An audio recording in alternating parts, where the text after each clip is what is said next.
His baking soda volcano experiment. Hey guys, how we doing?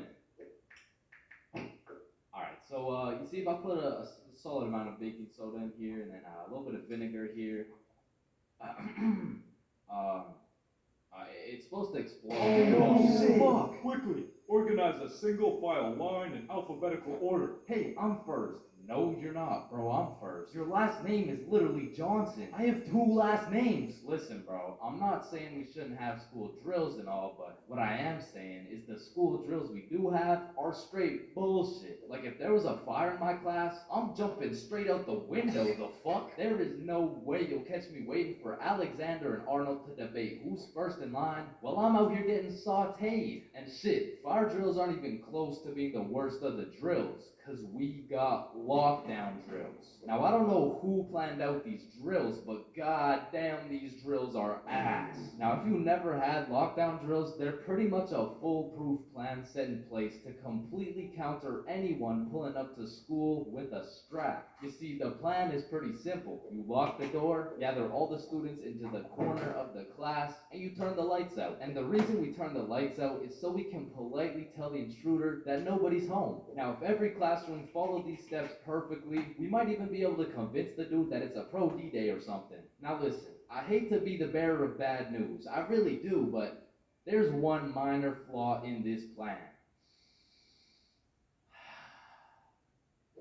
The shooter's in the class, bro. You're out here telling the opposition your exact game plan. Then you're surprised when bro pulls up to the hiding spot. Like shit, it's just easy pickings at this point. Now, earthquake drills, man. The game plan here is to essentially hop under your desk and start counting. Now, when I was in kindergarten, I thought this whole earthquake drill thing was a fun game we played to learn how to count. But 12 years later, we were still counting. Like, let's be honest. What the fuck is counting gonna do? Are you telling the earthquake how long it has to dismantle the school? Because I'm pretty sure it doesn't give a shit how long it takes. Me personally, I feel like the best way to see if an earthquake is over is by observing whether or not the entire fucking building is shaking. But listen, I will say this. Out of all the drills, the earthquake drill is pretty valid. Like, whoever thought of this one was kinda cooking. I mean, these desks are pretty much made out of steel, bro. Like, out of all my years, I've never seen one break before. So it probably provides some solid protection. But shit, me personally, I'm still jumping through the fucking window, bruh. I don't care how many times I practice crouching under my desk. If I ever felt the slightest shake in the ground, I'm out of that hole. So if you carry the 674 to the power of 2 over to the 47, you will find... Oh shit! Well, why did change just dive out of the window? Shit, I don't know. Now I'm gonna keep it a stack. I've never done a single tornado drill in my life. So after doing some quick research, it looks like you just, you, you do this. Now I don't know shit about tornadoes, but what I do know is that I'm not gonna be doing this shit. Like, I'm no scientist, but I don't think the doggy position is gonna stop the tornado from packing you up. So to be honest, once again, I'm jumping out the fucking window, bro. Like, that's just my default reaction. And if that tornado ends up putting me on a t-shirt, then so be it. At least the last position I was in before I died was not the face down, cheeks up pose. But bro, imagine being the kid who poorly timed his piss and now the fire alarm's going off midstream. And you don't even get to know if it's a drill or not. Then there's the whole do you wash your hands dilemma, right? Cause you don't want to get trapped in the fire and fucking die, but on the other hand, you don't want to just not wash your hands. Because if it's a drill, then you're just left with dirty ass hands. And while you're trying to decide whether to wash your hands or not, the class is outside taking attendance like Rosalina, here, Jared, here. Chains. Chains? Oh, fuck. Where did Chains go? I don't know, bruh. Shit. Oh, no, I was just in the bathroom. Ooh, oh, you scared me there for a second. Wait, did you wash your hands? No, I was in a little bit of a rush. Get back in there and wash your hands, buddy.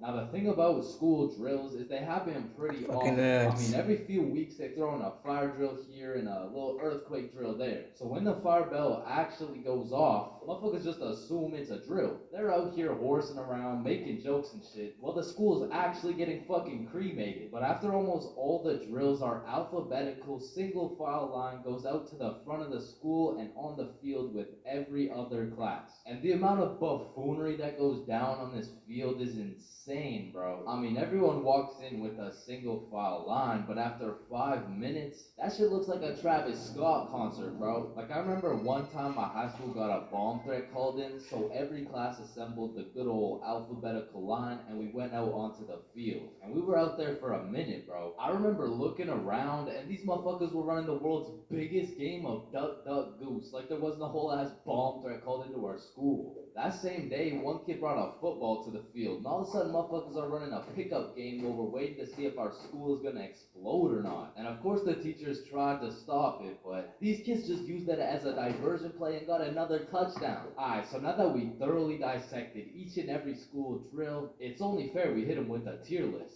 So let's see what we got here. We're starting with lockdown drills. What are we saying? Fucking F tier. Holy shit, they are ass. Alright, next up we got fire drills. Now these drills do get the job done, but I'm not gonna lie. I'm not fucking with this whole single file alphabetical bullshit. So I'm gonna have to give this John a C tier. Now tornado drills.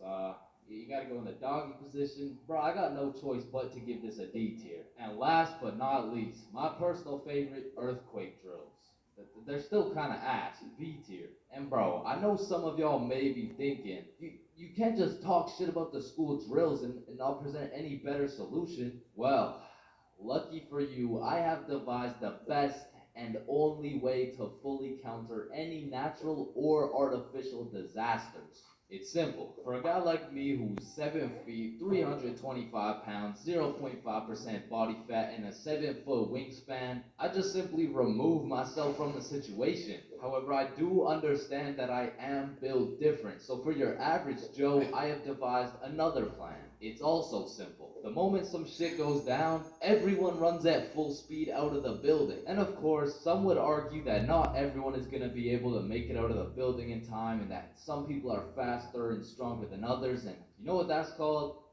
Natural selection. You see, if I was principal, instead of running students through these impractical drills, I would be running students through a different kind of drills. I would have my students in peak physical condition. Instead of a fire bell, I would have a push-up bell. At any given time, if that shit goes off, you drop down and give me 50, or your ass is getting expelled. You see, this way, when there's a fire, everyone can simply remove themselves from the situation. Or in other circumstances, they can simply intervene.